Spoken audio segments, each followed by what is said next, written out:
All right, we're just going to start.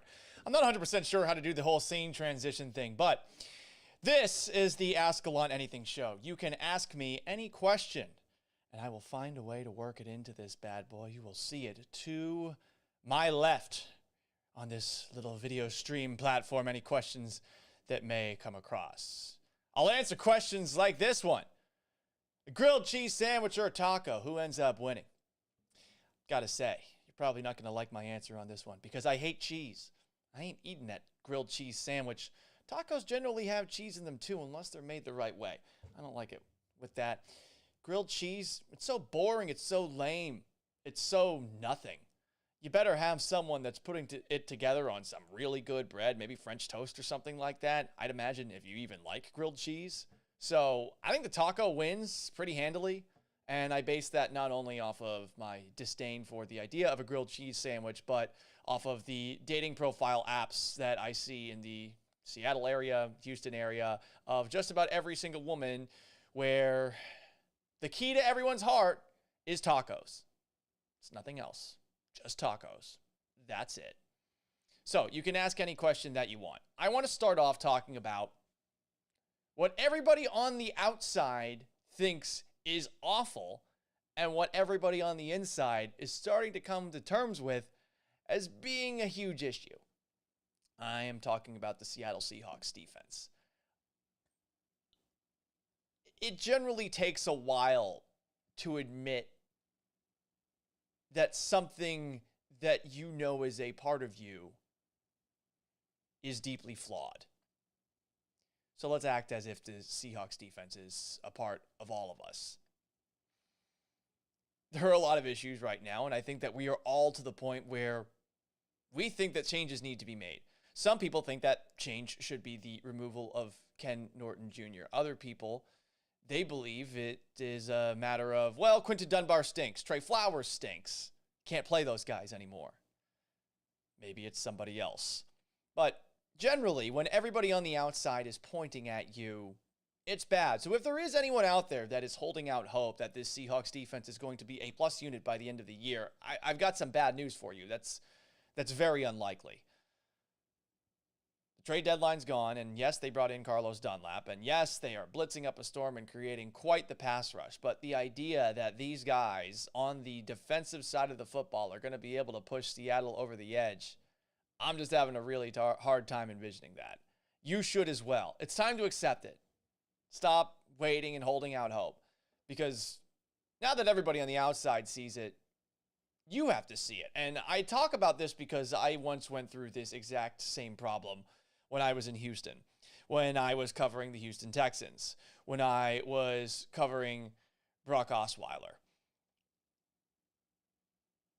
We all were trying to rationalize the struggles for weeks and weeks and weeks. I don't know why we did, but we took a long time, about 6 weeks, to actually say to ourselves, yeah, this guy's awful. It's 8 weeks through the season, and now I think you have to ask the question, not about the Seahawks defense, which I think we can all agree isn't very good. Let's ask it about the newly acquired Seahawk, the guy that you traded 2 first-round picks for, a third-round pick for, and Bradley McDougald for, Jamal Adams. Everyone on the outside is now pointing at Adams and all of the issues that he has had. And they've got points. I know Jamal Adams has been injured for the last 4 games until what we saw against the Buffalo Bills on Sunday. So maybe he is still working through that groin injury.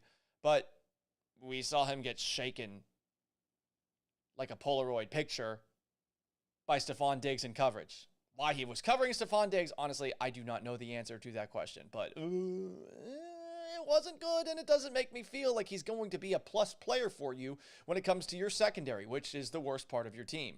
The pass rush the last 2 weeks has existed. It has existed largely due to blitzing and blitzing and blitzing some more. But Jamal Adams is essentially a guy that you can only use going north and south. He is essentially a really fast, super in shape linebacker at this point in time.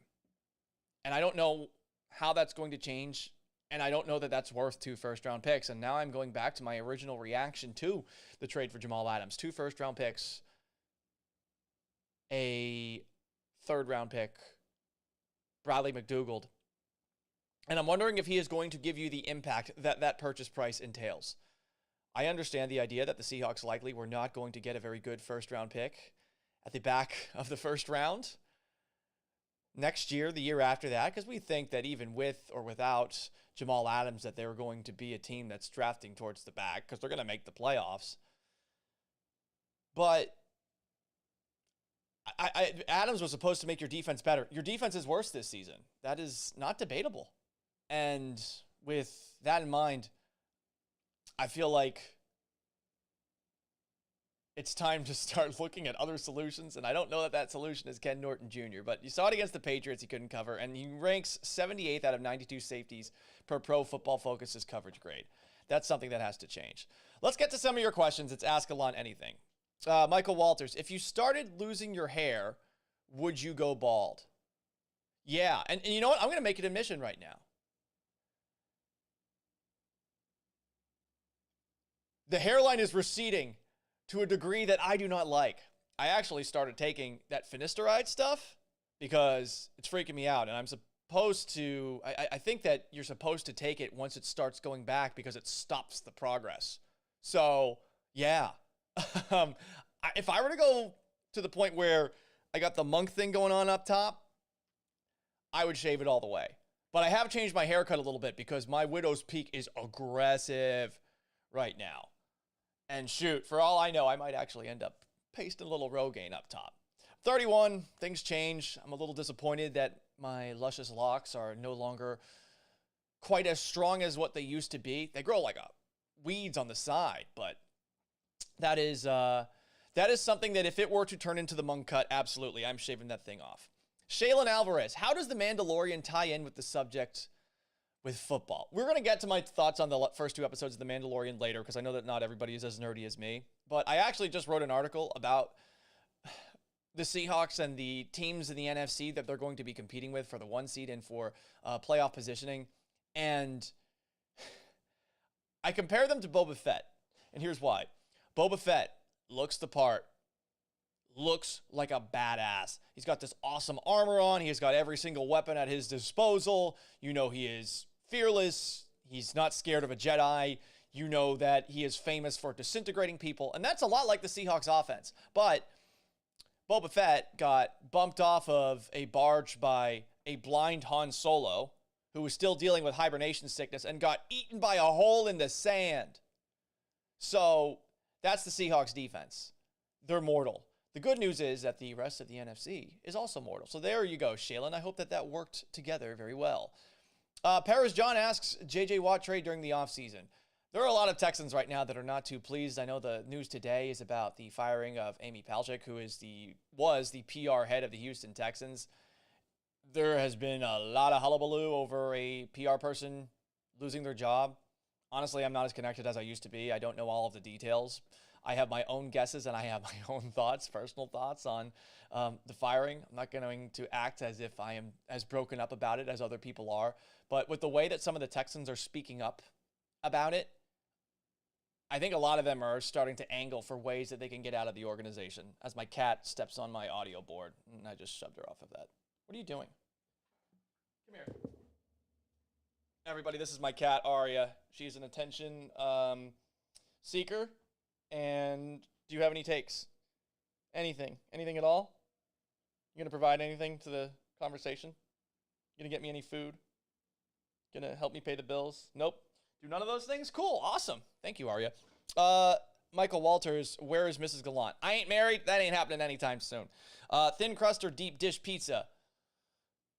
Thin crust. And this is mainly because I'm a wuss and I don't want to have that carb intake going up. You know, I'm trying to get that six-pack back for the theoretical summer that will come at some point in the future, but likely never is going to come back. All right. Anything else? No questions that I have yet to answer on the board right now, so I will move on. I saw a tweet, and it had to do with the Mets' new ownership from someone who covers New York media. I believe his name is Andrew Marchand, and It was a request. It was a request to all of the reporters who cover the Mets. And essentially, the request was, stop calling rich people Mister. And I could not agree more. This is something that I experienced in my time covering sports in Houston, specifically covering the Houston Texans. For whatever reason, the Texans, the media that covers them, loved to call former owner Bob McNair Mr. Mr. McNair, Mr. McNair. It was so embarrassing. So embarrassing. I mean, he's a human being. He's not better than any of us. He's richer than all of us, and theoretically, that does make you better than everybody in a capitalist society. But don't let him know that. Come on. Mr. McNair, excuse me. There's a reason that we declared independence and that we fought for independence from England, and it was the idea that we are being ruled by some monarch, but I think it was also the idea that barons and dukes and nobles, these titles that honestly were handed down generation to generation and not earned in any way, shape, or form, were a ridiculous way to classify people. And everyone has their own situation, and some people are able to rise to the top and other people aren't. But I just hate the idea that we are essentially, by calling a rich owner of a professional sports team Mr., we are doing exactly what serfs and peasants were doing in Europe, what people were doing in England as well. It's ridiculous. And I never understood why anyone would just lower themselves to the point that they felt the need to ask some billionaire a question prefaced with, Mister, it's just embarrassing. Like, have some self-respect. And I guess that there are some people that might have been doing that with the Cohens, who are the new owners of the New York Mets. Don't do that, please. This also has me thinking about some figures in sports who get to a point of arrogance. And I'm always curious as to what's the tipping point where somebody goes from being just an everyman playing a sport for a living that's somewhat recognizable to being the absolute worst. And I will specifically point to Tony La Russa. Tony La Russa has been publicly found to, in February, have committed his second driving under the influence. And we found out all the information involving La Russa and a second DUI a couple of days after he got hired in a very controversial manner as the manager of the Chicago White Sox. And his reaction while getting pulled over has been released. He said this to the cop: "Do you see my ring?" When asked what he meant, La Russa said, "I'm a Hall of Famer baseball person." So let's get into the drunk state of mind. I'm a Hall of Famer baseball person. I mean, a Hall of Famer baseball person versus a Hall of Famer. That's the proper title is Hall of Famer, if we're going to talk about that title conversation that we just were a second ago. Like, I guess try to act like those owners. Hall of Famer baseball person sounds like you don't really know how the Hall of Fame works. He goes a little bit further while getting pulled over. I'm legit. I'm a Hall of Famer, brother. You're trying to embarrass me. It's not a good look. And I just wonder at what point La Russa became this guy. A bag, if you will. You can put a letter in front of that if you so choose. At what point did he turn into that? Because I bet at one point he wasn't that. And look, he's a very successful manager, one of the most successful managers of all time. But the po-po pull you over, the way, if you are someone who considers themselves to be above the law, to maybe have the officers look the other way. And by the way, I'm not recommending that anyone does this because it's awful that people that are in positions of power can do this. It's not to say, do you see my ring right away? Because here's the other thing too. No one cares about baseball. His 2 DUIs have been in Scottsdale, Arizona and in Jupiter, Florida. There is no one in those places that's on a police force that is going to look at Tony La Russa and say, oh, that's Tony La Russa. Like, that guy hasn't been relevant in about a decade. No one's going to have that person jump off of the screen when they see that face, you know? That's just something that's not going to happen. So, change your strategy, I guess. on that side of things, but I wonder what it took for LaRusso to get embarrassing. Some more questions. Ask Gallant anything. Alfonso Rivera asks, how much trouble is Ethan Postseason not practicing? Troublesome this week. I would say the entire Seahawks injury report is troublesome right now. I mean, there were 21 players out of a total of 53 who are on the injury report. And when you're going up against the Los Angeles Rams team that I do think is fraudulent, if you take a look at their resume, who have they beaten? Nobody. They beat the NFC East. They beat the Bears. They lost to the Dolphins. They lost to the San Francisco 49ers. They've lost against any team with a pulse. The Buffalo Bills, too. They fell in a huge hole early. Yes, they almost came back and won, but and they almost lost to the Dallas Cowboys, to be perfectly honest. But there was a flop by one Jalen Ramsey towards the end of that game that the Cowboys were able to take advantage of and go on a game-winning drive. Postseason not being there is concerning. I would wait until a little bit later in the week to determine whether or not Postseason is going to play. Paris D. John, I missed these. Love you, Paul Gallant. Thank you, Paris. I appreciate that. Samraj, my guy, Samraj Samuel. What is the word on the Seahawks changing defensive coordinators this offseason? That is a great question. It'll happen this offseason. It's not going to happen during the season. And I know that a lot of Seahawk fans are frustrated about that because you look at Ken Norton Jr., you pull out your pitchfork, you pull out your torch, and you think to yourself, I need to put a head on a spike, and Ken Norton Jr. is the perfect person to do that with. Here's the thing. Firing Ken Norton Jr. is symbolic and makes you feel better, but how does it improve the defense? Someone had asked earlier about bringing back, this was on Twitter, at Gallant says, someone asked about bringing back former Seahawks defensive coordinator Chris Richard, who was fired before 2017 when Ken Norton Jr. took over. I'd say no. Your friend is not familiarity with what the defense is looking like right now. You need to bring in somebody that looks at things completely differently. I don't know if that means changing your defense up, but when I look at this current defense, to bring in somebody that is probably going to be a yes man is not going to change things up. I also think that firing Ken Norton Jr. is putting a lot more on Pete Carroll's plate. And I don't think that you want that right now. Though, I do think he is really struggling to get his message across to a defense that I think is more talented than what we have seen. But honestly, at this point, maybe they just don't have the talent. They don't have the horses to do it.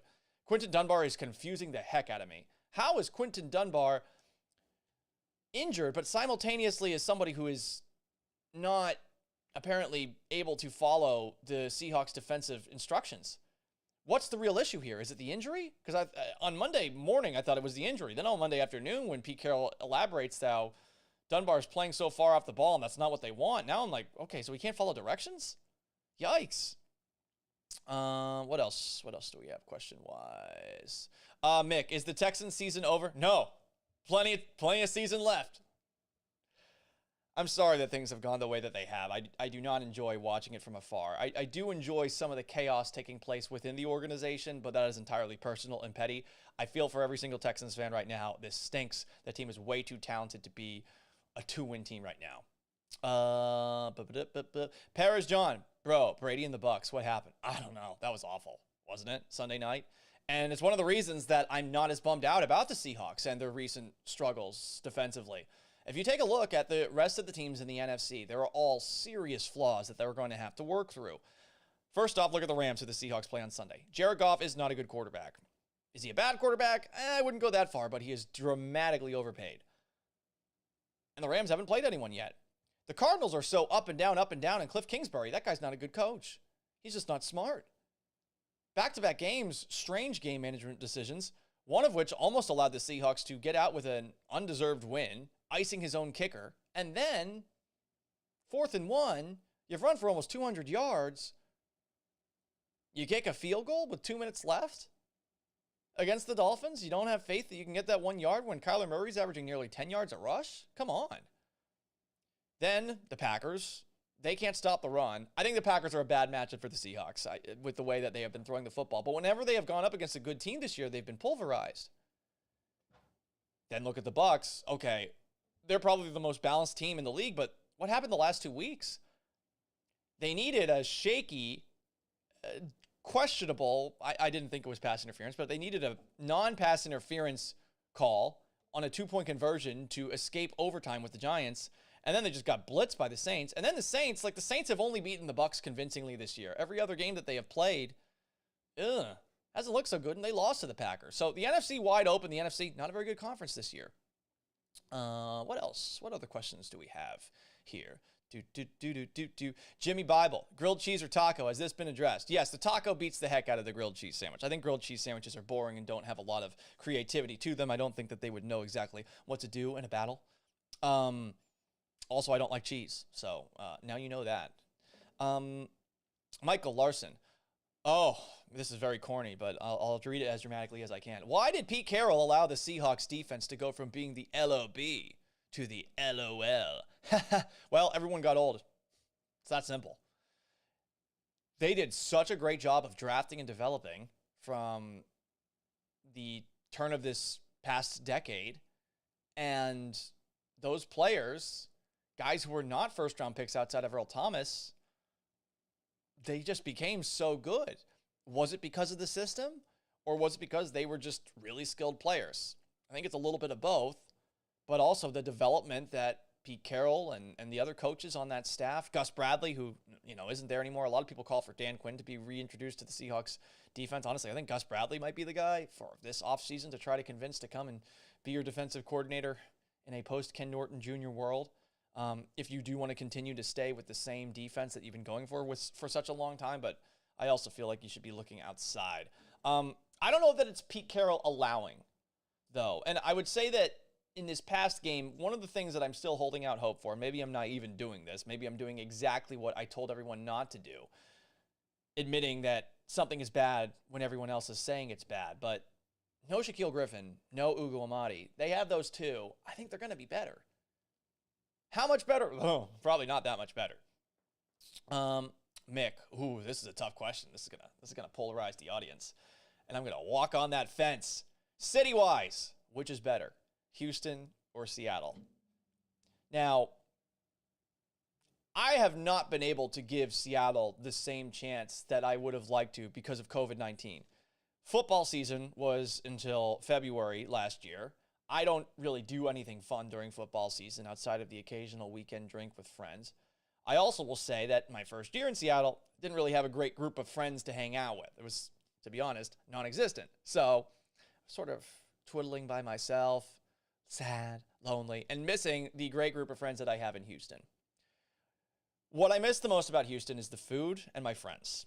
And it is a great place, and there's a reason that I'm going back there right before Thanksgiving. But Seattle is one of the most beautiful places that I have ever seen in my life. And even with some of the weird stuff that has gone down, especially at my, apartment complex that I most recently lived at before moving about 2 months ago, there's weird stuff that goes on. I don't understand the politicians here, and I could go on a long tangent about that. I'm not allowed to. What I will say is that I really like Seattle. I'm willing to give it a chance. I'm finally starting to meet some people and break out of my shell. But to me, Houston still feels like home. Seattle could be it. I mean, I've lived in 5 different places now, 5 different states over the course of my life. It's hard for me to really pick one now. I mean, I lived in St. Petersburg, Florida for high school. I love St. Pete. I'm going there for Thanksgiving. I grew up in Massachusetts. I grew up in Boston. I don't know that I would ever go back to Boston, though. Boston is not a place that I really like that much. Syracuse University was fun, but it's weird to go back when you're not a student anymore. So Seattle's at the very least in the top 3, and I think I need to give it a little bit more time. And obviously, COVID-19 needs to end. Ugh. What other questions do we have? Robert Ramirez. Hey, cool kid. What's up, Pavetex? How about them Texans and Rockets? Dumpster fire. Then icing on the cake, Springer. Not my problem anymore. Not my problem anymore. Got to ask an actual question there. Craig Clements. How did Dunbar on one leg play 3 quarters before someone pulled him? The problem, Craig, is that they are that thin at defensive back. And when we had Pete Carroll on Monday, Pete told us that they basically needed to play Quentin Dunbar in this game. They eventually put Lyndon Stevens in there. Things did get a little bit better, but they're at a point right now from a depth perspective where sometimes you just have to leave the body out there. The problem was the body looked dead. And I wonder if it's really a matter of Quentin Dunbar not being able to pick up the system. Because if it's that, then there's, I guess, still hope. But if it's the chronic knee and that he can't pick up the system, I don't know. I don't know what you do. I don't think you can play him next week. And by next week, I mean Sunday against the Rams, which is this week. But they might be forced to again with all the injuries. William Hart, is Pete to blame? I don't think Pete is to blame for these issues. I don't. Entirely. The defense needs to be better. He is a part of the defensive process. But he has also changed his stripes this year in a way that is, I think, noteworthy and deserves commendation. The Seahawks passing offense is one of the best in the NFL, and it's because Pete decided to finally go away from the somewhat archaic offensive strategy that he's had for a long period of time. Defensively, they are blitzing to a degree that they never have. To a degree that, honestly, I wish at times that they had done last year. The problem is the guys on the back end can't hold up their end of the bargain. And with every single day, I wonder just about the personnel that they have there. And to go back to the start of this, the Jamal Adams trade. Where NFC's a crapshoot. Yes, it is. Where will Chris Paul end up? Chris Paul is going to, I think, end up on a good contending basketball team. And honestly, I think he can actually contribute. I think that the Rockets deciding that whatever James Harden wants is what James Harden gets was a mistake. It seems like there were some issues between the two of them. They should have been forced to work through those issues. But Tillman Fertitta is a very, very hands-on owner, and that's obviously a bad thing for the Rockets. And it's why Russell Westbrook wants out, and it's probably why James Harden wants out. What else do we have here? Mitch, do you still think Trey Flowers is good? Flowers has played well the last 2 weeks. Look up the advanced statistics. He's allowing a quarterback rating of like 65 against him. He actually has been good. He should be playing over Quentin Dunbar at this point because he actually gets the Seahawks defense. But the problem is Shaquille Griffin, who is dealing with a hamstring injury, coming out of a concussion, doesn't seem like he's going to be ready to go on Sunday. If he's not out there, then you have to put Dunbar out there, and then those issues start. Paris, how's your weekend binge drinking? It is different here. I'll just leave it at that. I don't do it as much. It's a symptom of getting older, more mature, I think. But I have found some fun friends to throw a few back with from time to time. Interesting story from this weekend. So I know this is going to perhaps make some of those who are big into social distancing alarmed. Honestly, I'm a little alarmed now in retrospect, but I went to a bar with two other people. It's in Texas, things I know are very open up. In Seattle, things for the most part are pretty closed down. I go to this bar, and we had reserved a table, but there were people sitting in it. So what happened was, because we came late, so what happened was we ended up getting mixed at a table with three other people. And there's three girls with my friend and another girl. It was a good time. Everything was going okay. At the very end of the night, I forgot. It was almost 11 o'clock. Closing time is 11 o'clock here in Washington. And I was going to get a round of drinks for everybody. They told me, nope, you can't get a round of drinks for everybody here. You have to get shots if you're going to get drinks. My friend didn't want a shot. I figured, okay, well, I'll buy the shots. Let's see if they drink them. I get the shots, hand them out to everybody. One of these three girls that's with us is just so angry that my friend won't drink it. And I think it was because she wasn't getting enough attention and just starts throwing a bit of a temper tantrum because he would not take a shot, which I hadn't bought one for him. So it goes from 0 to 180. We're not really 100% sure why that happened, but she was the worst. Like one of the worst people that I've ever been around. Imagine like getting mad about someone getting you free drinks. And again, you don't have to take the drink, right? I'm not forcing a drink down anyone's throat. But she just got so worked up about it. And then all of a sudden just turned into like personal insults among personal insults. And I found out from one of these random people that was a total stranger until that night that she broke up with her best friend, said person that I was talking to, because she had lost her mind so much that night. Really just escalated very quickly. But it's nice to go out again. I wonder how long that's going to last, seeing as there's a lot of surging going on in Washington right now. Silas Chalfant asks, will Seattle make the postseason? Yeah, that's happening. It's going to be hard-pressed for them to miss. Think about this. Yeah, they have struggled in their last 3 games, specifically 2 of the last 3. But you still have the Giants. You still have the Jets. You still have Washington football team. You still have the Philadelphia Eagles. You played the Cowboys already. I mean, you got 4 really easy games. You should get 10 wins, no problem. It's a matter of against the Rams twice, against the Cardinals again, and against the 49ers again, who honestly, they look like a cakewalk. Can you win those games? They're in very good shape. They will at the very least have 10 wins at the end of the year. It's a matter of, are they going to get that 1 seed? I don't know. I would say that they're not the front runner right now. Once again, Green Bay has the inside track. They have such an easy schedule, and it helps to play in the NFC North.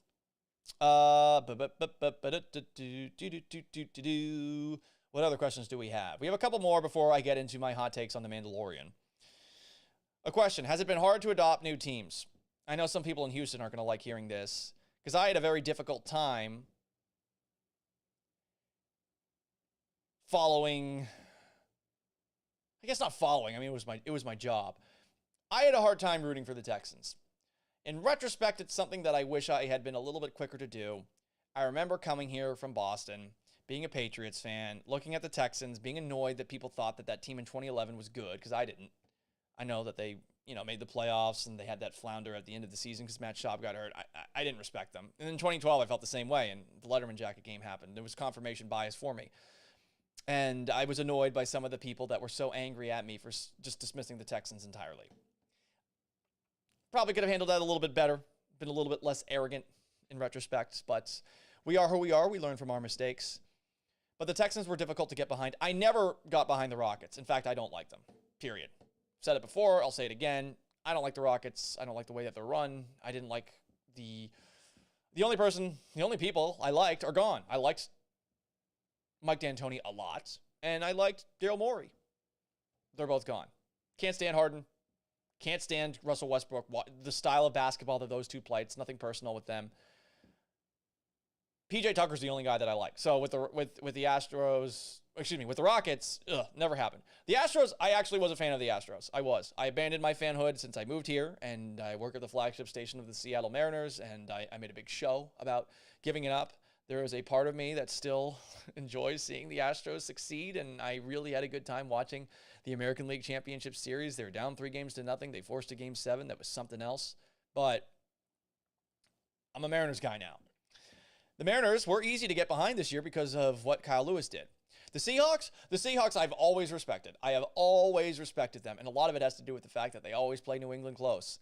And I remember vividly in 2012 when Russell Westbrook, sorry, I got him on the mind. When Russell Wilson led the Hawks down the field on that last-minute touchdown drive. I think they were down, 23-10 in the fourth quarter. And Russ leads Seattle on a couple of touchdown drives with 5 minutes left or so. And I remember watching that game thinking to myself, wow, Russell Wilson's going to be a star. And he developed into one, and obviously the Legion of Boom was so great. I was there for the pick 6 of Richard Sherman on Matt Schaub when the Texans season was crumbling.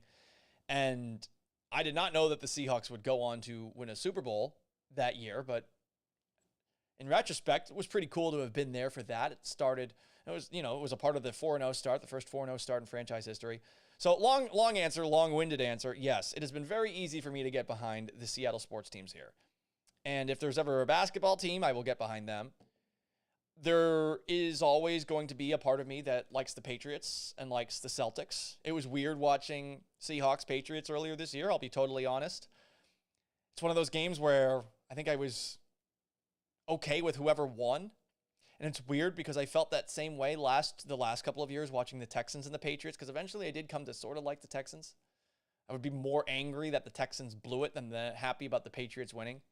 But it's just different now. I mean, I grew up watching Brady and Belichick, and not to sound like a spoiled, snot-nosed bandwagoner, but, Brady's not there anymore. It just doesn't have that same nostalgic childhood feeling of certain victory.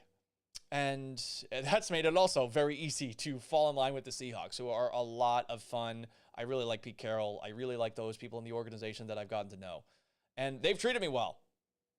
I can't say the same for the Texans, and I will leave it at that. What else do we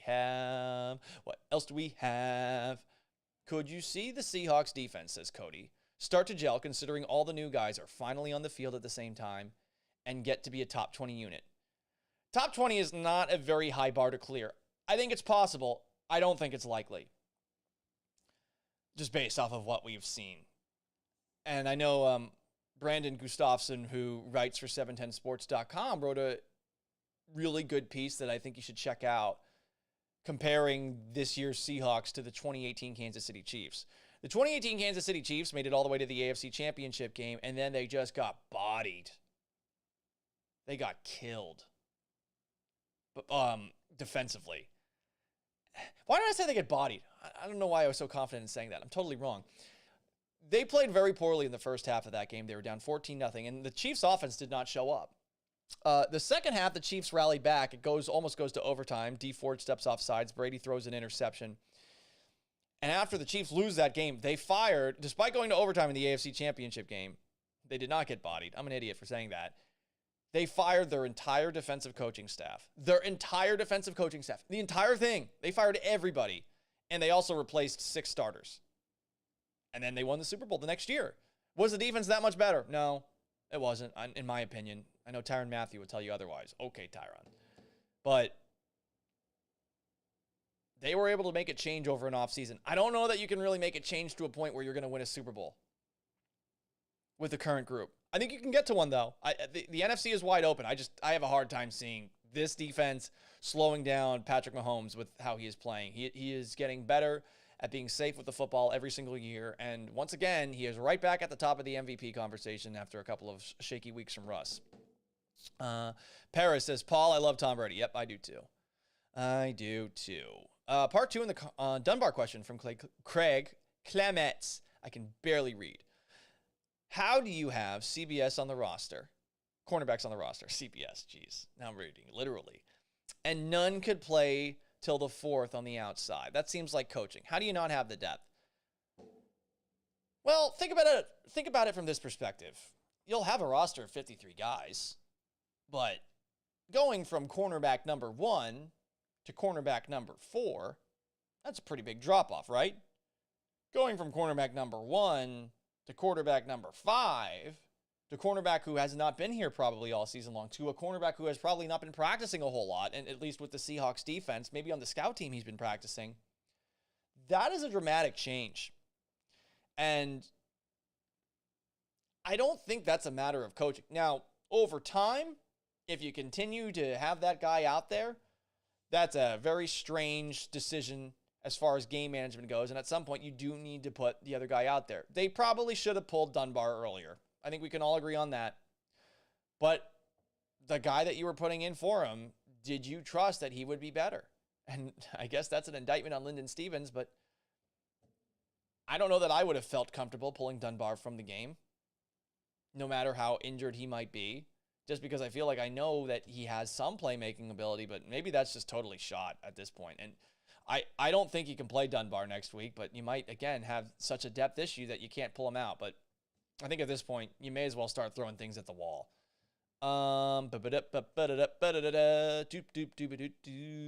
Paris John, I am a Patriots whore, now I'm a Bucks whore, but I'm a Texan fan for life, even though they suck. Yeah, that seems like the truest, in a nutshell, summation of what this season's been for the Texans. Cody Van Coor, I'm just saying the 2019 Chiefs defense was putrid last year until about week 12. Then they got going and were unstoppable. No, you're right. You're right. I mean, I think they gave up almost 200 yards rushing to Derrick Henry. And they got better. But where is the defensive turnaround coming from? Carlos Dunlap, that's something that could maybe make your defense better. But he's not on the back end. Jamal Adams is finally out there. I'm just wondering about the kind of impact Jamal Adams can have. And I felt that way when they made the trade at first. And look, I get it. You're probably getting better in Jamal Adams than you are from a first-round pick and a first-round pick and a third-round pick and Bradley McDougald. Still, though, that's a lot to pay for the guy. That hurts what you can get in the short term as far as in the draft. And I just am not that optimistic that he is going to be the changing piece at the end of the year. One of my friends on Twitter, Ironhead334, tweeted that maybe it could be like Bob Sanders in 2006 coming back from injury. I suppose that's possible. The 06 Colts defense was wretched in the regular season, and then the defense won them a Super Bowl. But we're at a point right now where, I mean, they are legitimately doing Engage 8. You know? For those who don't know, if you ever played Madden, Engage 8 is the kind of defense that somebody who's not very good at defense is going to run and hope for the best. He's just going to blitz, blitz, blitz, blitz, blitz, blitz, blitz, blitz, and blitz some more and hope that you get sacked and screw up or throw an errant pass and it gets intercepted because you panic a little bit. That's what the Seahawks are legitimately doing right now because they have that little faith in the back end. Alberto Alvarez. What's up, buddy? Miss you in Houston. Wanted to stop by and say what's up. I appreciate that, man. Hope you're doing well. Alfonso Rivera. Since Trey has been good the last couple of weeks, when Quentin comes back. Oh, Shaquille. My bad. Sorry. Keel. I haven't seen it said that way. Keel. Can I get away with calling him Keel? Anywho. Do you bench Dunbar and put him on Dunbar's side? Trey has been horrid on the other side. Well, I think you think about it. That's a question that Shaquille Griffin, I think, would have to answer first. Where is he more comfortable? Where is he better? That's an interesting point, though. And one of the tricky things about changing sides, flipping sides, but playing the same position in the NFL is it's easier said than done. Offensive linemen will say that it's essentially like trying to write with another hand when you move from playing left tackle to right tackle, left guard to right guard. I'd imagine it's the same thing when you're doing that drop step that the Seahawks do, going from the left side of the field to the right side of the field. You're opening up your hips in an entirely different way.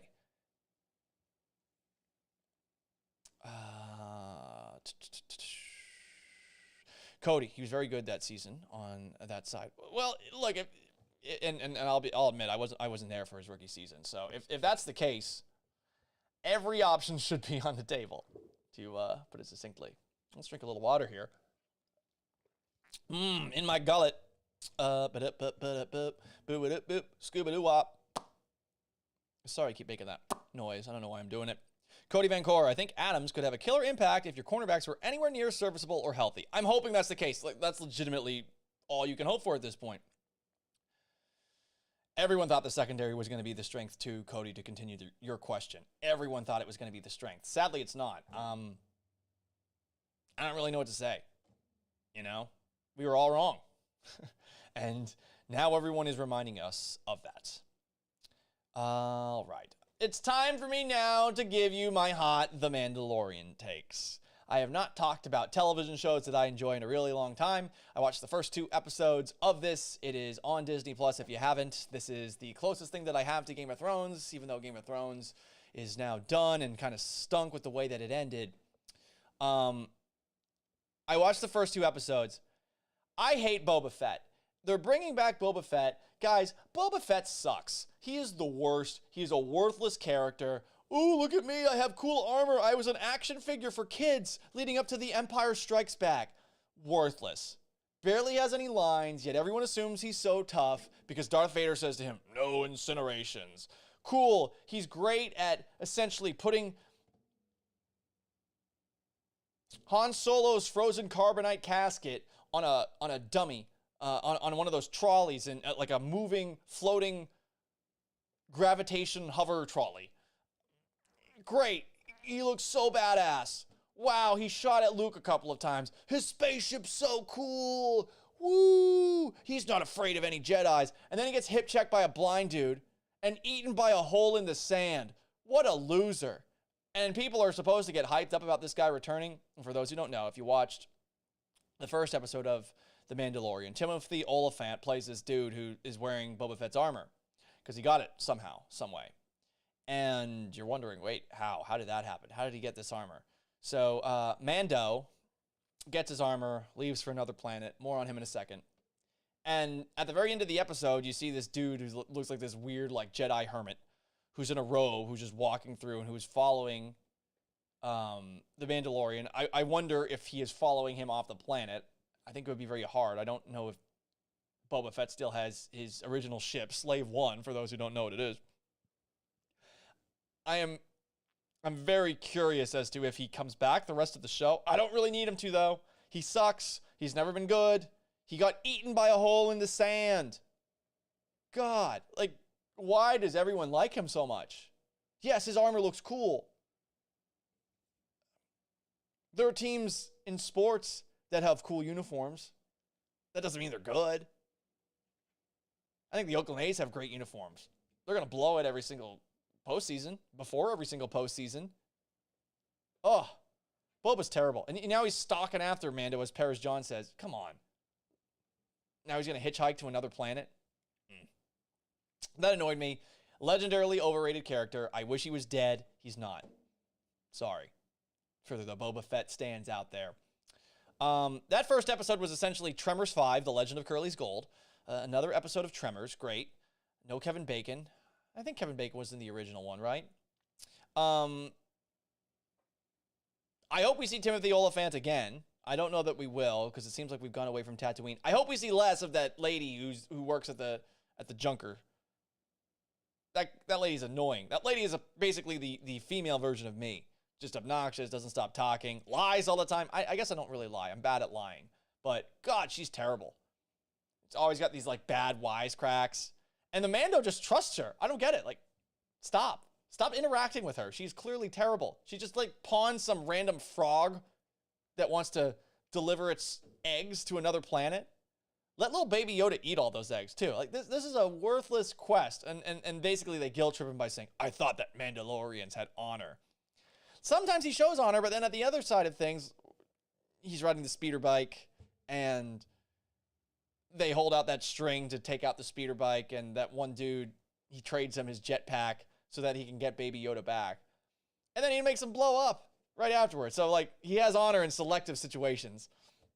Why does he need to uphold his honor and to bring this one frog thing from one planet to another for basically for free, for information to find this next Mandalorian too, which, I mean, clearly he is based off of this lady that he's dealing with.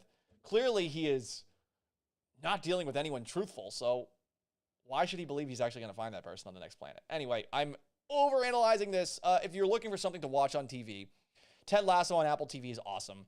It has heart. It's about sports. It's funny. The first season is in the books. It's very good. I don't know what other shows are on Apple TV. I haven't checked it out. Probably should to merit said subscription. And the Queen's Gambit on Netflix. It's about this girl in, I think, the 1950s who's playing chess. It's very interesting. I have watched a couple of episodes of that. I've also been watching a lot of Chappelle's Show. Now the Chappelle's Show is back on TV. Very fun. Anyway, this was fun. We're going to do this every single Wednesday around 7:30 to bring back some of those old vintage Ask Gallant Anything Gallant at Night vibes. I hope that you enjoyed it. And until next week, or until tomorrow morning, 7 a.m. Pacific time with Danny and Gallant. Brock Huard's going to join us for Blue 42. We've got Ray Roberts joining us at 9 o'clock to talk about the Seahawks offensive line and some of the other things that he has been seeing over the course of the year. I think that'll be a fun conversation. We actually might talk about also the do's and don'ts of being on a plane, leaning your seat back, keeping your seat straight up. Should be fun. So hope that you enjoyed this. And all the H-Town peeps, love you. All the Seattle peeps, love you. Hope you tune in tomorrow. This is a terrible way to end the show. I've got to get better at that. I just ramble on and on and on and on and on and on. So I'm just